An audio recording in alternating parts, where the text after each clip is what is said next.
Frankly, I hate the lighting for this, but for the sake of time, I figured that it was probably advantageous to record this video on my break rather than waiting until I got back home, just so I can focus on some homework stuff that I have to get done. I really am hating doing college right now, but it is what it is. All right, I figured that something happened that was interesting at work today, so I would talk about that. So this is kind of a Tales for Retail series video, but it's only one story. So I hope you guys enjoy that. If you do end up enjoying it, hit a like, by the way, and also subscribe. You know, it helps out the channel. Anyway, so here I am working with a new hire and helping them kind of get set up on e-learning stuff, because a lot of major retailers will make you do e-learnings before you can run a register, which is whatever. And I get a call from our inventory specialist who says, like, hey, we need some help over in the grocery aisle. So, you know, I go out there and I get pointed towards this guy who turns out to regular and constantly creates issues, but we'll get into that here in a second. And all the inventory specialist says, oh, he's trying to haggle, good luck. And I'm like, oh, well, this is going to be really fun to deal with. So I go up to this guy and he gives me the story. He says, well, I went to another Walgreens before I came here.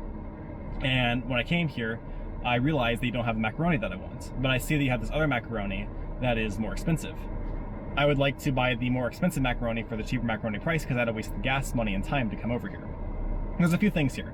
One, he's assuming that I can just randomly change the price of an item for not a good reason.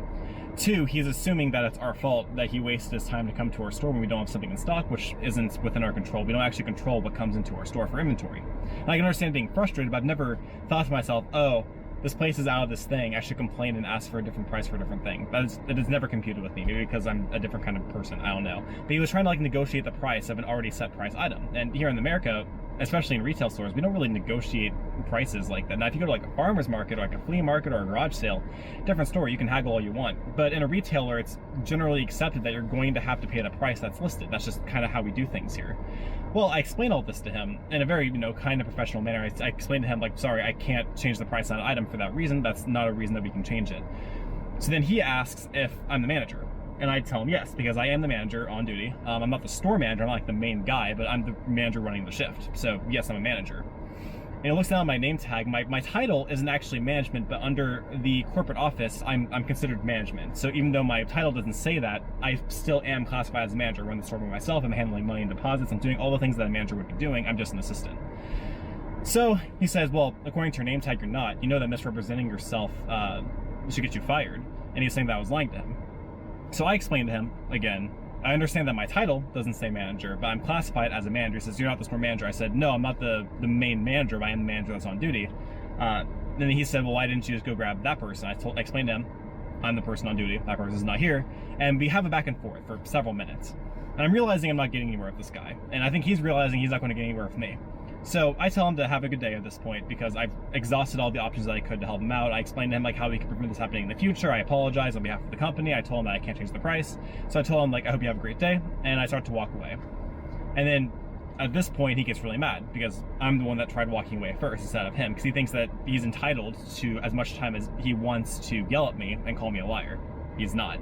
So he starts saying, oh, wow, so this is what managers are like, real professional. And then he rounds the corner and goes talk to my cashier. And he starts asking the cashier, is that guy the manager? And my cashier is like, technically, yes. And he's like, he looks at my cashier and says, you're a kid. You don't get to speak in technicalities to me. Is he the manager? And these are word for word what he said, because I was overhearing it because I was working on something nearby. And the employee then said, like, well, no, our store manager is currently out. Her name is on the door. You're welcome to give the store a call if you want to talk to her about anything.